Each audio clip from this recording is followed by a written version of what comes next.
1950년 7월 20일 대전. 불타버린 소련제 전차 옆에서 한국인 기관사 한 명이 목숨을 걸고 열차를 몰고 있었습니다. 도시는 이미 함락 직전이었습니다. 이름은 김재현. 26살, 평범한 철도 기관사였습니다. 오랫동안 이 이야기는 낙오된 딘 소장을 구하러 간 결사대로 전해져 왔습니다. 신문 기사에도, 기념비에도, 정부의 보도자료에도 그렇게 적혔습니다. 하지만 최근 확인된 기록은 조금 다른 이야기를 하고 있습니다. 10분 위인 소개. 오늘은 김재현 기관사의 진짜 이야기입니다. 1923년 충청남도 논산에서 태어난 그는 일제강점기였던 1944년 대전철도국에 입사해 기관사가 됩니다. 21살 청년이 택한 직업은 그 시절 몇 안 되는 안정적인 기술직 중 하나였습니다. 광복과 정부 수립을 거치는 동안에도 그는 계속 철길 위에 있었습니다. 화려한 이력은 없었습니다. 남겨진 기록도 많지 않습니다. 결혼을 했는지, 자녀가 있었는지조차 지금은 확인하기 어렵습니다. 그저 궤도 위를 오가며 사람과 물자를 실어 나르는 이름 없는 철도 노동자 중 한 명이었죠. 1950년 6월 25일, 전쟁이 터졌습니다. 7월 중순, 미 24보병 사단장 윌리엄 딘 소장은 낙동강 방어선을 구축할 시간을 벌기 위해 대전을 사수하라는 명령을 받습니다. 하지만 북한군의 소련제 T-34 전차 앞에서 미군의 초기 대전차 확인은 무력했습니다. 딘 소장 자신이 직접 골목을 뛰어다니며 바주카포로 전차를 공격했을 정도로 지휘관까지 총을 들어야 하는 절박한 상황이었습니다. 7월 14일, 금강 방어선마저 뚫리면서 전선은 급격히 대전 시내 코앞까지 밀려 들어왔습니다. 미 24사단은 병력과 장비 모두 큰 손실을 입은 채였고 철수는 이제 시간 문제였습니다. 혼란 속에서 대전역에는 미처 빼내지 못한 보급 물자가 그대로 남아 있었습니다. 탄약과 식량, 후퇴하는 아군에게는 절실한 것들이었죠. 누군가는 그 물자를 가지러 다시 위험한 대전 시내로 들어가야 했습니다. 7월 20일 오후, 명령이 떨어집니다.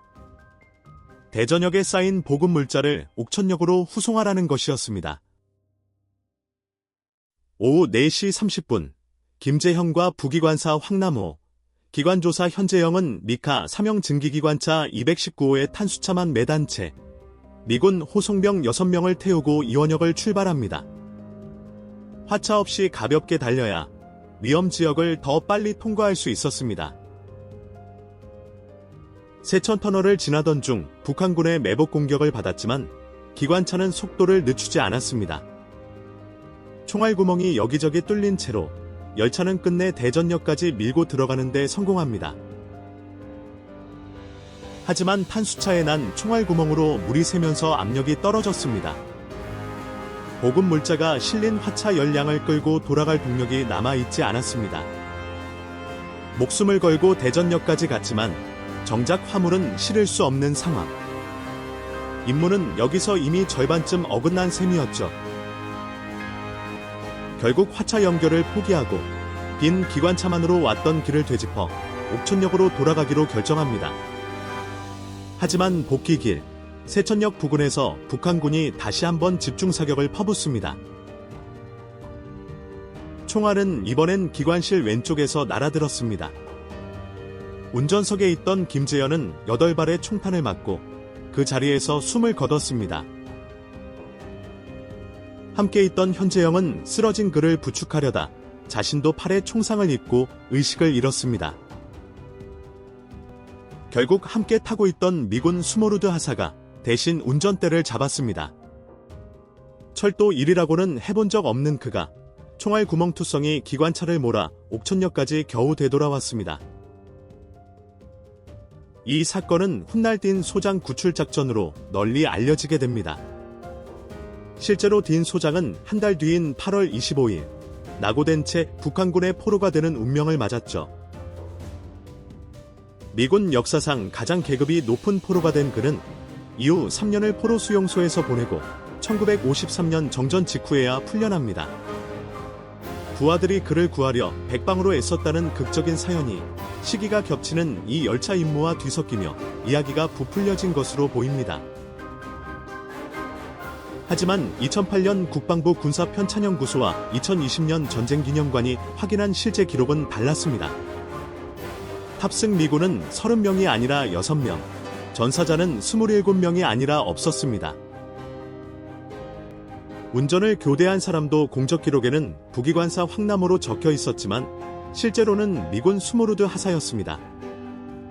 딘 소장 자신의 회고록에도 그날 지시한 건 보급품 회수였다고 분명히 적혀 있었습니다. 이 차이는 2019년 한 기자가 미군 24사단 정보참모부 원문 보고서를 직접 대조하면서 다시 세상에 드러났습니다. 수십 년간 굳어진 이야기가 뒤늦은 기록 검증으로 조금씩 제자리를 찾아간 겁니다. 다만 임무의 이름은 달랐어도 총탄이 쏟아지는 전선 한복판으로 기관차를 몰고 간 용기와 그 자리에서 목숨을 잃은 사실만큼은 조금도 달라지지 않았습니다. 1983년 그는 철도인 최초로 종군자 자격을 인정받아 국립서울현충원 장교묘역에 안장됐습니다. 2012년에는 미 국방부가 민간인에게 주는 최고 훈격, 특별공로 훈장을 추서했고 2015년에는 함께했던 황남호, 현재영도 같은 훈장을 받았습니다. 2020년 국가보훈처는 그를 이달의 6.25전 쟁영웅으로 선정했습니다. 사건이 일어난 지 70년 만이었고 임무의 진짜 이름이 밝혀진 것도 그 무렵이었습니다. 지금 세천터널 인근에는 그날의 희생을 기리는 표지석이 서 있습니다. 이름조차 크게 알려지지 않았던 한 철도 노동자가 총탄 속에서 지킨 건 결국 자신의 자리였습니다. 누군가를 구하러 갔든 물자를 지키러 갔든 그가 멈추지 않고 대전역까지 열차를 몰았다는 사실, 그리고 살아 돌아오지 못했다는 사실은 그대로입니다. 여러분은 진짜 임무가 무엇이었는가와 그가 무엇을 했는가 중 어느 쪽이 더 중요하다고 생각하시나요? 10분 위인 소개, 다음 인물로 다시 찾아오겠습니다.